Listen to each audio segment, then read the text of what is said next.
សួស្តីបងប្អូនមិត្តភក្តិ IT ទាំងអស់គ្នាថ្ងៃនេះត្រឡប់មកជួបខ្ញុំវិញម្ដងទៀតហើយថ្ងៃនេះខ្ញុំនឹងបង្រៀនអ្នកនរគ្នាអំពី lecture note ប៉ុន្តែ lesson ទី1សិនទាំងអស់យើងមានយើងច្រើនណាស់ឥឡូវខ្ញុំចូល lesson ទី1សិនហើយ lesson ទី1នោះគឺតម្រូវឲ្យយើងធ្វើនៅលើ terminal ក៏ប៉ុន្តែបងប្អូនស្គាល់តែ terminal មិននេះទៅប៉ុន្តែវាយកប្រើនៅលើនេះទេប៉ុន្តែមុនពេលដែលយើងចូលទៅហ្នឹងយើងចង់ដឹងថា IP address របស់យើងហ្នឹងអាច ping ទៅលើប្រើនៅ terminal ខាងក្រៅបានអត់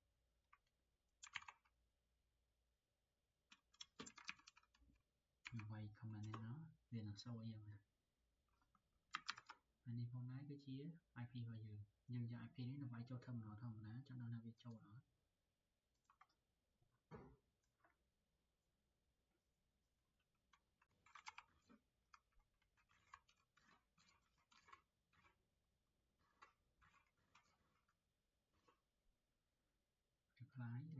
reply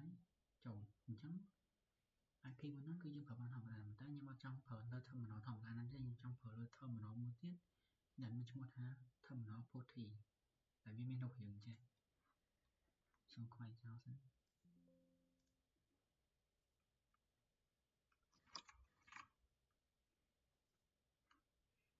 វានឹងលេចចេញនៅរូបរាងមួយបែបនេះមកផ្ទាំងទូចនេះប៉ុន្តែមុនពេលដែលយើងមាន port នេះយើងត្រូវ download វាសិនយើងត្រូវចូលក្នុងជ្រុងវាថា port configuration យើងយកខាងលើនេះមកហើយយកលើនេះទៀត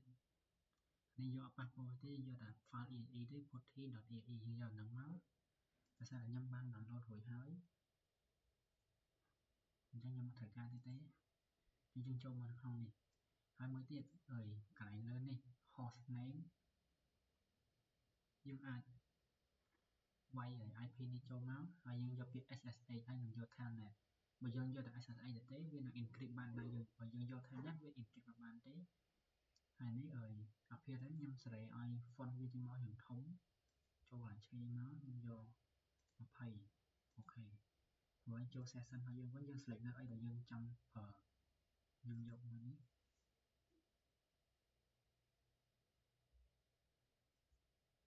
យក E2 ខ្ញុំចុច open ហើយវាប្រកាសជាសួរយើងថា login ជាអីមិនដែរខ្ញុំបញ្យល់អ្នកនរនេះតិចសិនកន្លែងVMware ដែលយើងប្រើទៅលើ CentOS នេះវាគ្រាន់ជាទូ server មួយផ្ទុក server របស់យើងទេខ្ញុំអត់ប្រាប់អីទេវាប្រៀបបាននឹងទូ server មួយដែលបងប្អូនធ្លាប់ឃើញធ្លាប់ដឹងឮហើយគេដាក់ចូលក្នុងបន្ទប់មួយមានសញ្ជាក់តិចព្រោះWindows server នេះគឺវាដើរខ្លាំងអញ្ចឹងយើងអាចទុកកន្លែងក្តៅបានទេអញ្ចឹងយើង minimum ចោលខ្ញុំប្រើ port វិញនេះខ្ញុំបានដាក់ IP របស់វាមកចូលក្នុងហើយ login as យើងដាក់បើ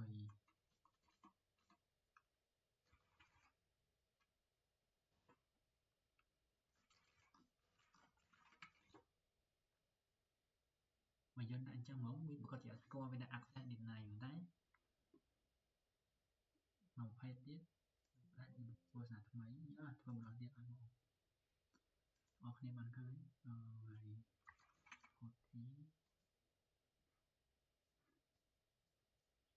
yes ណាយក E2 ហើយខ្ញុំ open ហើយយើងកន្លែងនេះយើងត្រូវចូលទៅកន្លែងណាយើងត្រូវចូលទៅក្នុង local host របស់យើងចុងមកអូខេវាចូលហើយ last login ដាក់នៅថ្ងៃទី20ម៉ោង 15 គឺថ្ងៃហ្នឹងផ្ទាល់តែហ្មងចូលតាំងពីម៉ោង 3នេះគឺជា address ping ផងport នេះឯងឥឡូវមុនពេលដែលខ្ញុំចូលទៅបន្តទៀតខ្ញុំសូមបញ្យល់អ្នកនរគ្នាថងថាអានេះគឺជា local host របស់យើងអានេះគឺជា computer របស់យើងចុះនេះជាអីគេទៅហូបតកៅទឹកនេះហូបតកៅទឹកហ្នឹងគឺ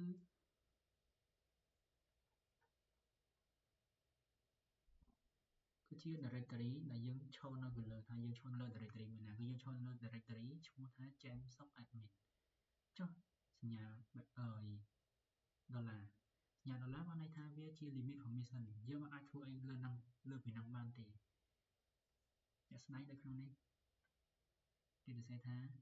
cannot add or remove software and change system configuration គឺអាចប៉ះពាល់បានទាំងអស់ព្រោះវាជា user ធម្មតា normal user ប៉ុន្តែធ្វើម៉េចដើម្បីផ្លាស់ប្ដូរវាឲ្យទៅជា full permission យើងមាន command មួយយើងសេបានន័យថា sudo -i sudo -i នេះគឺយើងផ្លាស់ប្ដូរពី user បែបនេះធម្មតាដែលមានសញ្ញាដុល្លារនៅពីខាងក្រោយប្ដូរជាមានសញ្ញាធំឈូកហើយយើងវាយ password ចូលមកវាខ្លាយជា root ហើយវាមានលំហវា stand នៅលើ directory ឈ្មោះថា root ហើយវាមាន full permission យើងចង់ធ្វើអីលើហ្នឹងក៏បានដែរអញ្ចឹងសម្រាប់មេរៀនដំបូងដែលខ្ញុំចង់មកពីអ្នកនរគ្នានោះគឺ comment ថា su comment ហ្នឹង su បានន័យថាម៉េច su បានន័យថា switch user យើង switch user ថាយើងមាន user ឈ្មោះអីហើយយើងត្រូវបង្កើត user ថ្មីមកមួយហ្នឹងប៉ុន្តែអានេះដោយសារខ្ញុំបង្កើត user ថ្មីហើយខ្ញុំបានដាក់ su មកហើយយើងដាក់ឈ្មោះ user ខ្ញុំមកវាបដូរពី directory root ទៅជា directory ឈ្មោះខ្ញុំវិញថាជា user នេះហើយវានៅក្នុង root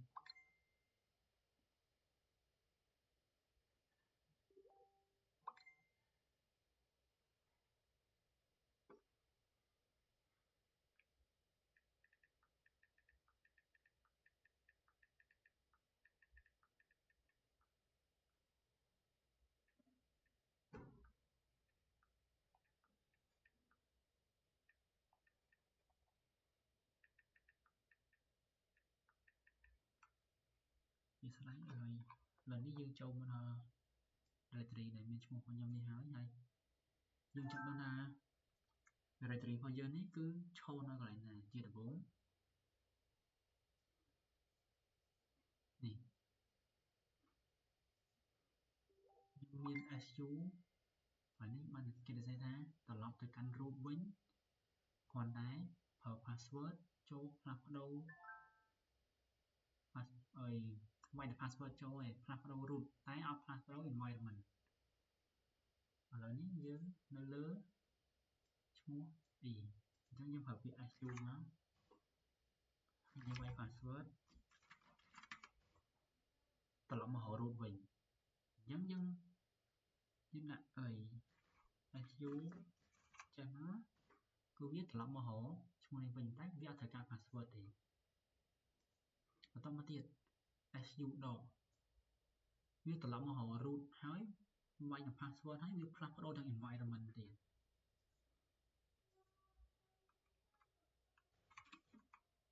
su ដក password នេះ environment ថ្មីព្រោះតើថ្មីវាប្រាប់ថា login នៅថ្ងៃណាដូចគ្នាអញ្ចឹងម៉ោង 16 ស្មើនឹងម៉ោង 4 ចានេះម៉ោង 15 ខុសគ្នាកន្លះម៉ោងជាងអូខេអញ្ចឹងតមកទៀត who am I បង្ហាញថាយើងជានរណាជា root ឬមកក៏ user អញ្ចឹងយើងសរសេរមក who am I វាប្រាប់យើងថាយើងគឺជា root ប៉ុន្តែបើសិនជាយើងឈ្មោះនេះហើយយើងដាក់ថា who am I វាប្រាប់យើងថាវាឈ្មោះនេះអញ្ចឹងយើងត្រឡប់ទៅរក user root យើងវិញទៅ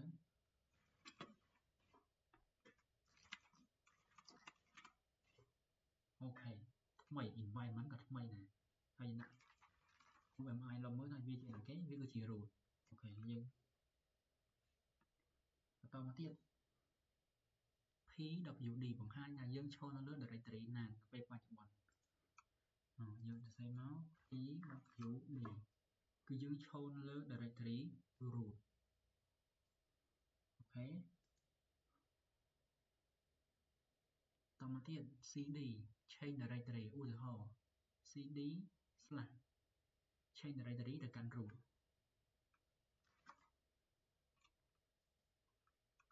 cd /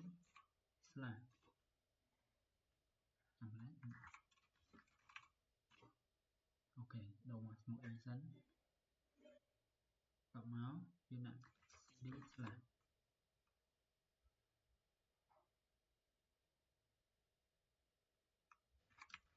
nhập lại cài cái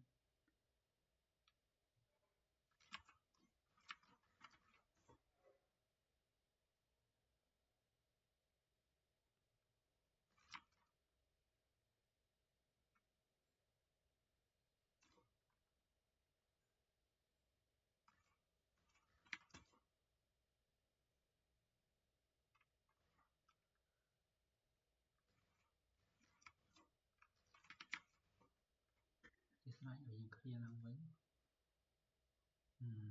ngoài này đánh cùng hòn nhé change directory cd thì bên dưới cái change directory là nó dương nó lơ rồi một ý cho những đâu được cần rút lên tới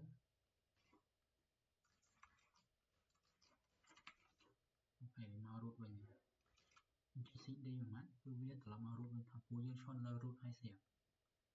tao mà tiết dương rồi cd slash etc slash d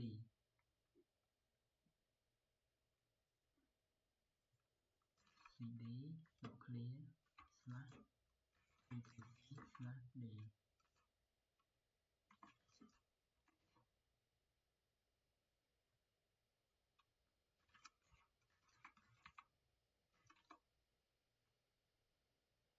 no source file មកថាអត់មាន file ខាងក្នុងនេះទេព្រោះយកតាមបាន create តើយើង create បានមានខាងក្នុងហ្នឹងហើយក្នុងនេះគឺ cd ទៅគឺត្រឡប់ទៅកាន់ home directory វិញប៉ុន្តែមុនពេលដែលយើងទៅដល់ហ្នឹងយើងត្រូវតែបង្កើត directory អីអស់សិនបានយើងអាច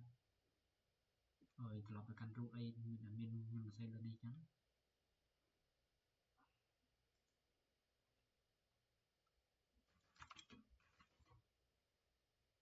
នេះហើយសម្រាប់ main ls មានន័យថា menu list វាបរៀនយើងហើយពាក្យពេញ ls list directory content មានច្រើនឲ្យយើងអានហ្នឹងយើងស្រួលយល់ហើយយើងរៀនតាមហ្នឹងទៅសម្រាប់ឲ្យការចាក់ចេញពីកន្លែងនេះគឺយើង press លើអក្សរ Q អក្សរ A សម្រាប់ path យើងចុចអក្សរ Q មកវានឹងចេញមកហើយខ្ញុំតមកទៀតមុនពេលឲ្យចូលមកដល់នេះហើយខ្ញុំសូមធ្វើឲ្យ make directory នេះសិនតាមពិតខ្ញុំត្រូវធ្វើឲ្យជាដំណាក់កាលមួយក៏ប៉ុន្តែទោះមានអស់នេះសិនមិនយើងអាចធ្វើខាងលើនេះបាន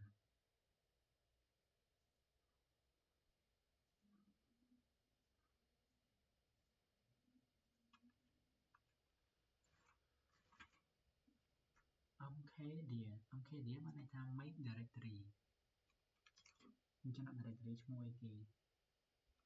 ឈ្មោះ A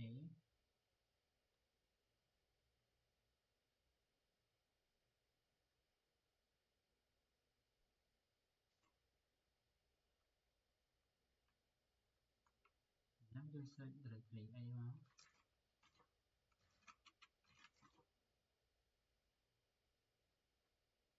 ដោយសារតែនៅក្នុង A នេះអត់មាន file ទេ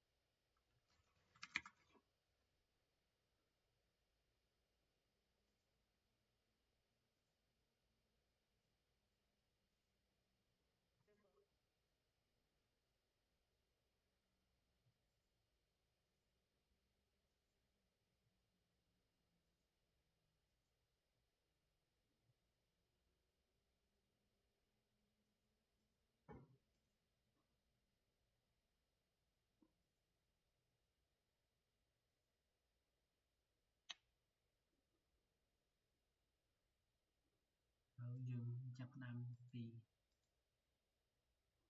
pwd មកវិញភាសាទៀត pwd គឺយើង stand under root ហើយយើងឲ្យដាក់ command ថា ls home គឺយើងរកទីតាំងដែល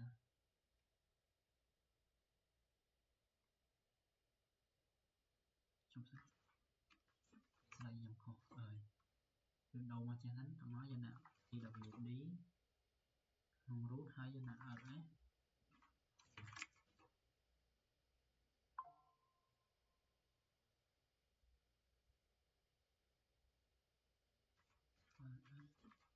យដកនេះ home នេះគឺជា localhost ហើយនេះគឺជា user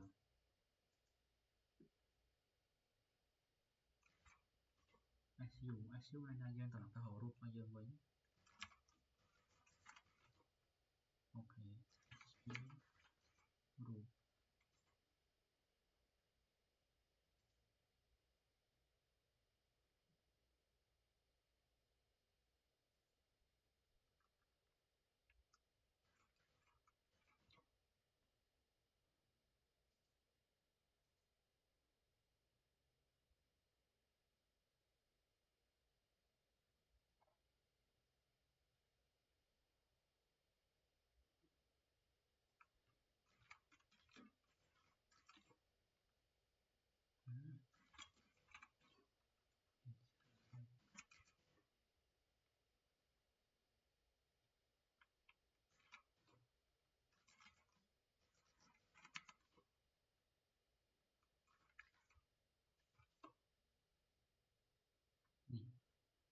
យើងប្រើ root ហើយយើងប្រើ command ថា exit វានឹងត្រឡប់ពី root មកឈ្មោះរបស់យើងវិញតទៅទៀតយើងប្រើពាក្យថា clear này là clear មកផ្ទះនឹងចោលទាំងអស់យើងត្រឡប់មក root របស់យើងវិញមក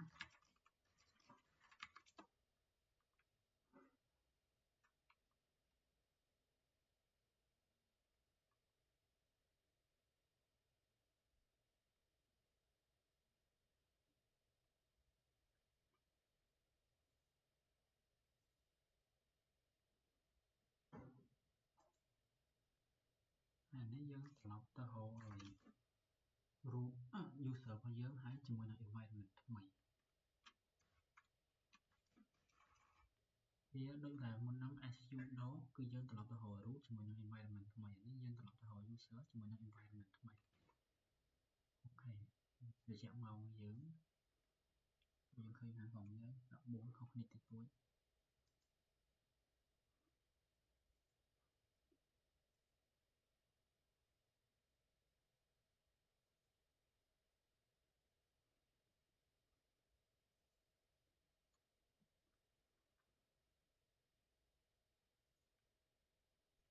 មកយើងដាក់គេថា pwd ដើម្បីចង់ដឹងថាយើង scan នៅ directory មួយណាគឺយើងឈរនៅ directory home ហើយនៅក្នុង home គឺវាជា folder ធំតមកបាន home វា slash មួយដូចតែ flutter ដែរទេតមកយើងប្រើពាក្យថា cd root សញ្ញាស្ដាប់ស្មើនឹង root អញ្ចឹងវាត្រឡប់ទៅរកនេះវិញហើយយើងដាក់ pwd បានន័យថាឈ្មោះមួយនេះវាត្រឡប់វាឃើញ directory ពី home ទៅជា root វិញហើយដែល នេះហើយគឺជា root of folder មួយហ្នឹងតមកយើងសរសេរពាក្យថា cd ចាំបាច់ត្រូវតែដក clear បងប្អូន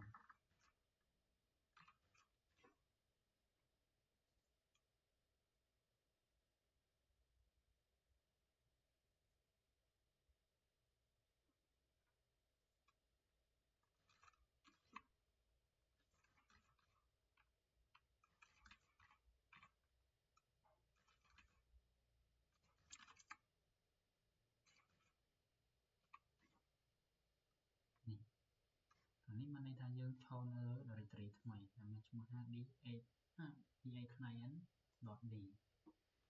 យើងចង់ថាវាខលហ្នឹងយើងដាក់ pwd មកគឺវាបង្ហាញយើងអូខេតទៅទៀត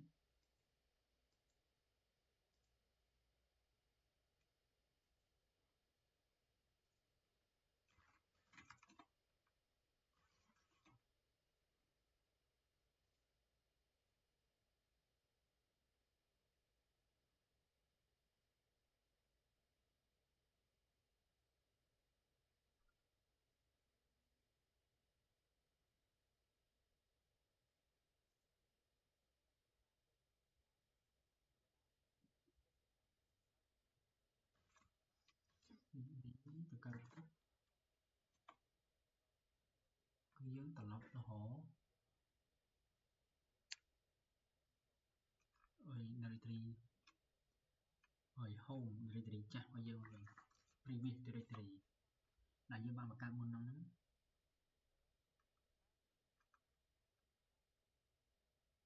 តោះមកនឹងផ្សេងទៀតហើយយើងចាំវាឈប់លើណាអូខេដូចដែលខ្ញុំរៀនមុនហ្នឹងអញ្ចឹងនៅពេលយើងដាក់អានេះគឺវាត្រឡប់ពី etc DHCP DA client.d ត្រឡប់មក home/e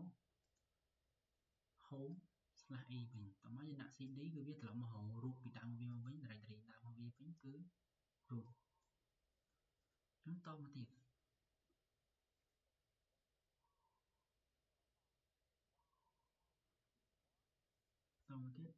cd/ វាត្រឡប់មកអា home វាវិញអញ្ចឹងយើងដាក់ cd/ ម្ដងទៀតវាត្រឡប់មកនេះយើងអត់អាច fix យើងធ្វើអញ្ចឹងទៅវាងាយស្រួលសម្រាប់យើងកុំឲ្យយើង switch ទៅ switch មកនាំយកហត់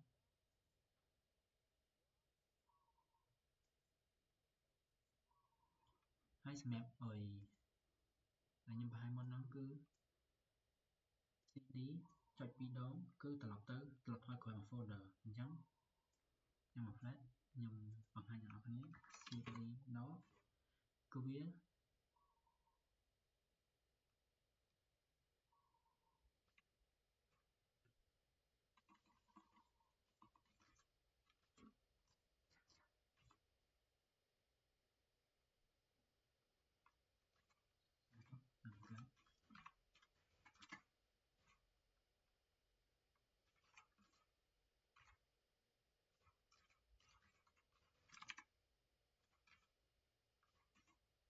អូខេយើងសិនមើលវាឆ្លងលើវាមួយនេះហើយដែលខ្ញុំបង្ហាញមុនហ្នឹងគឺ cd ចុច2ដង cd ចុច2ដងគឺស្មើនឹងយើងថយក្រោយមក folder អូខេអញ្ចឹងខ្ញុំមើលមកវានៅក្នុងនេះវាបង្ហាញតែមួយទេវាអត់បង្ហាញអស់ទេតើយើងប្រើ command pwd វាបង្ហាញហើយវាថយពី da client.d នេះមកកាន់ etc DHCP នៅមួយទៀតយើងត្រឡប់ទៅចាស់វាវិញ cd នេះវិញយើងប្រើ cd ហើយយើងចុច2យើងស្ដាប់មួយយើងចុច2ទៀតបានន័យថាវាថយក្រោយម្ដងតតែ2 folder អូខេឃើញតែ etc ទេបើយើងចង់ឃើញវិញ pwd ទីកន្លែងមកគឺ etc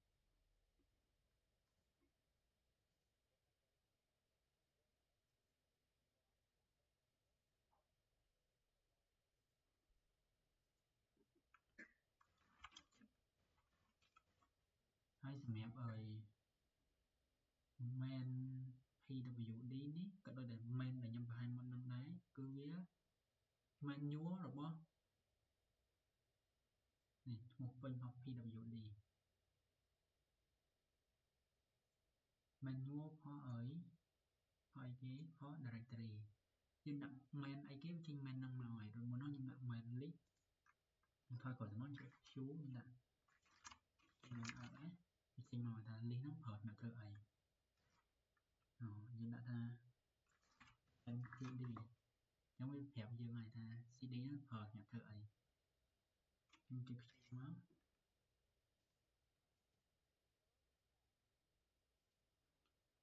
កហើយls ស្មើវាថា list ដែលយើងមើលមុនហ្នឹងនេះវាមានច្រើនមែនតើ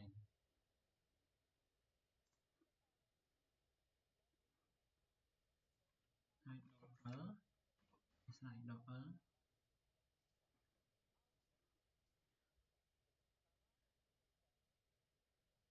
ស្មើនឹង check more detail of list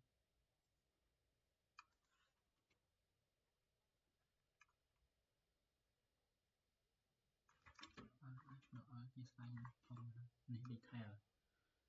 មានតាំងពីថ្ងៃខែមានតាំងពីម៉ោងមានតាំងពី directory មានតាំងពីអីអាពាក្យអក្សរ d ហ្នឹងស្មើនឹង directory l ស្មើនឹង link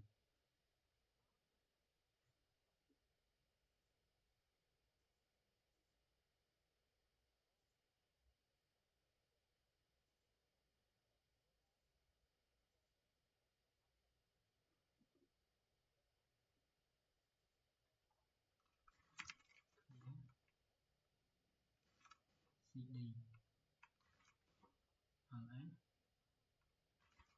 ls.a ls.a មានន័យថាវាគឺបង្ហាញលេខនៅ file ណាដែលលាក់ហើយយើងត្រូវចំណាំdot ខាងមុនហ្នឹងគឺជា file លាក់បើសិនជាយើងដាក់ ls ទេវាអត់បង្ហាញ file លាក់ឲ្យយើងទេតើយើងដាក់ ls .a ទៅទៀតចេញមកហើយ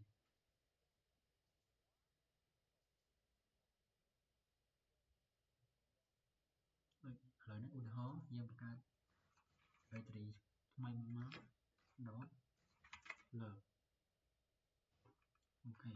វាលាក់ឲ្យវាឃើញយើងថតឲ្យទៅក៏ចេញឲ្យឃើញដែរនេះ dot លើ dot លើ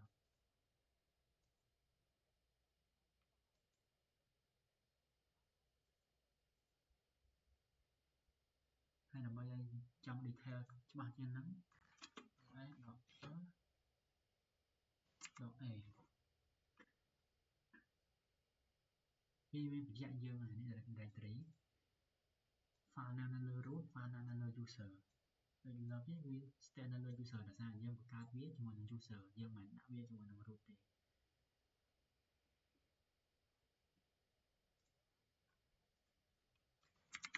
យើង clear មក no a ហើយជាមួយនឹង ls ដល់ al គឺវាដូចគ្នាអត់ខុសគ្នាទេគឺវាដូចគ្នា al la គឺដូចគ្នា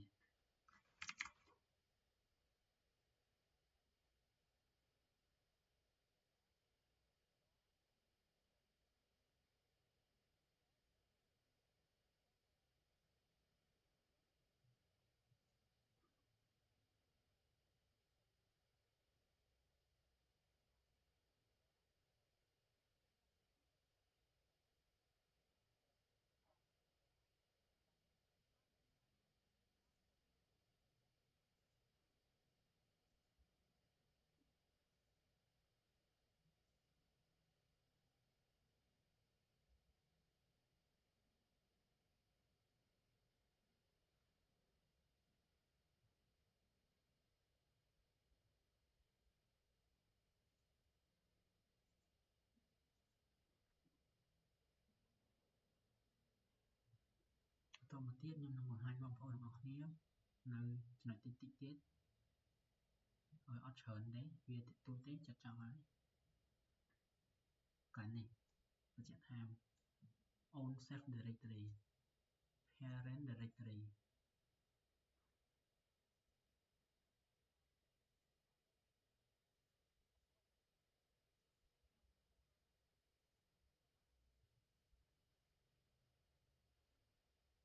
បងខ្ញុំចង់ឲ្យធ្វើនៅនេះសិន touch គេដាក់ command touch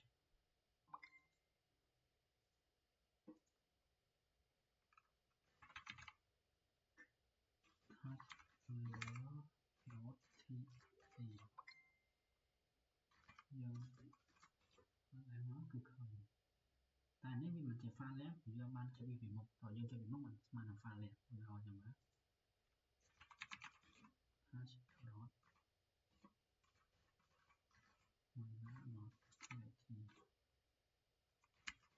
អត់ឃើញវាឃើញតែលើចុះវាមកទៅបង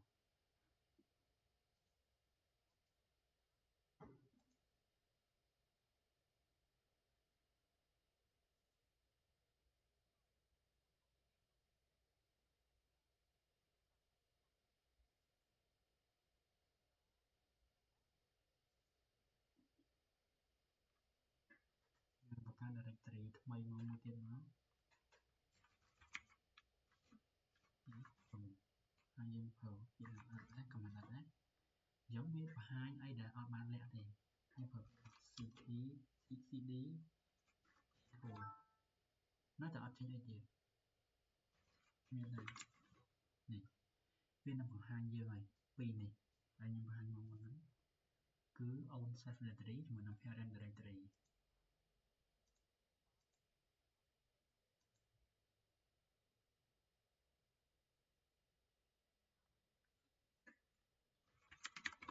clear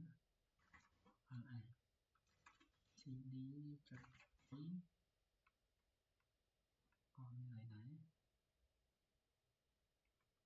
ឲ្យ CD យកវាមិនថាត្រឡប់ទៅកាន់រូប user របស់យើងវិញមិន stand លើ E2 ទៀតទេមិន stand directory E2 ទៀតទេគឺវា stand directory ផ្ទាល់គឺ user ខ្ញុំប្រើវាអត់ដែរគឺវាចេញ file មកពីហើយគឺដាក់ឯក្នុងមកទៀតមកនេះក្នុង file យើងបង្កើតនេះគឺ file នេះក៏ file លាក់ដែរ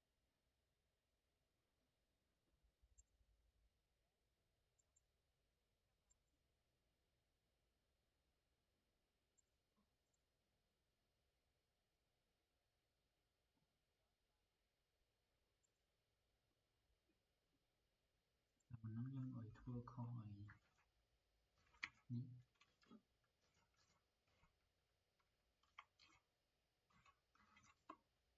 យើងអាចបង្កើត file ម្ដង3អញ្ចឹងបានតែវាមានវិធីសាស្ត្រថ្មីមួយទៀត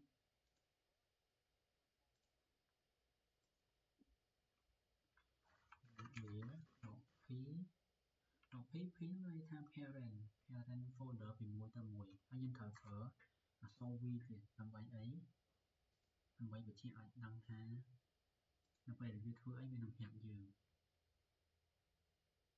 ហើយពាក្យពេញរបស់ V គឺ host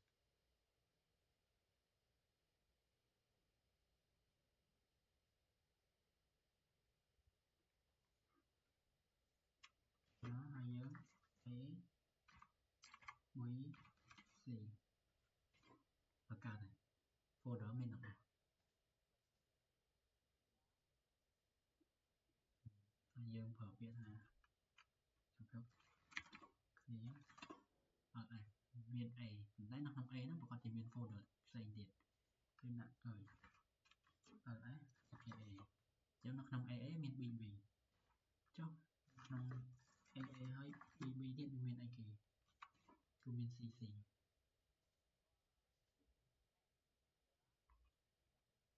យើងបង្កើត touch abc.php គឺជា command បង្កើតឲ្យ empty file មួយ directory ហើយនឹងឈ្មោះ file ហ្នឹងគឺតែអត់មានអីទេហើយបើយើងចង់មើលវាយើងប្រើ command cat ហើយដាក់ឈ្មោះឲ្យ file យើងមកវាចេញមក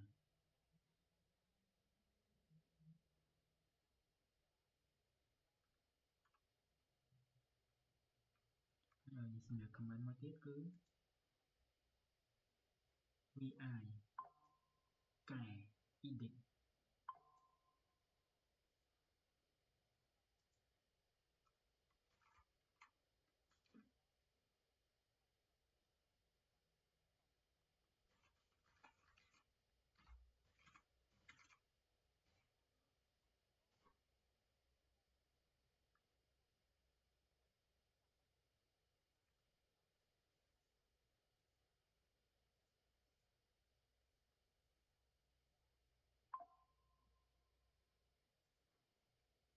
ជប់សិន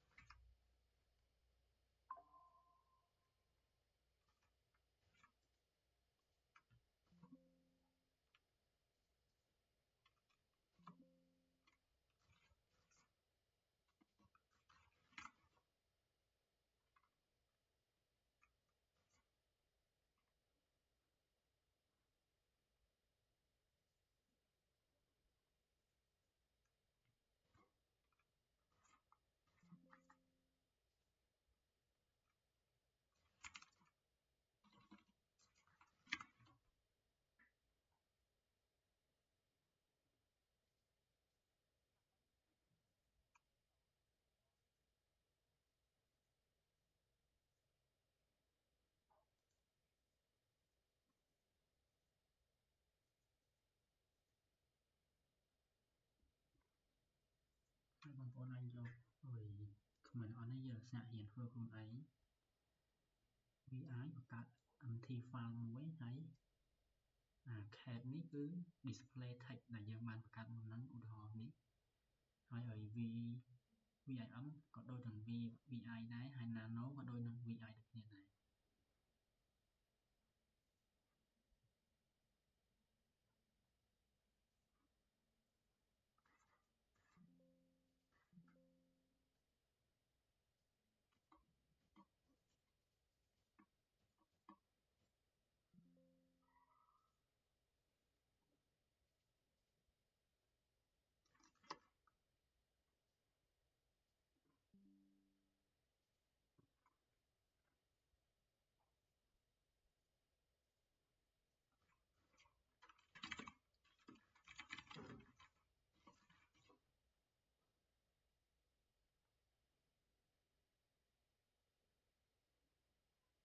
ដើម្បី return vậy nơi ở viវិញនេះយើងនឹងប្រើពាក្យថា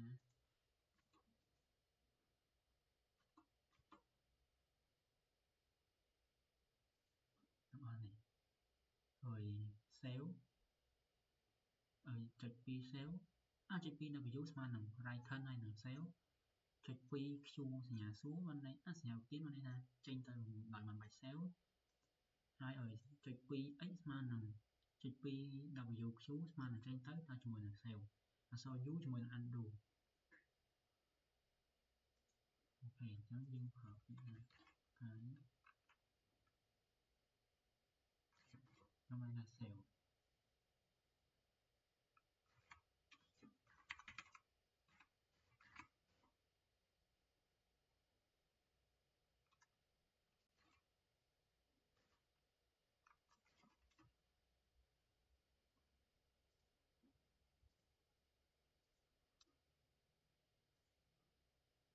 មិនធ្វើឲ្យមុននឹងហើយ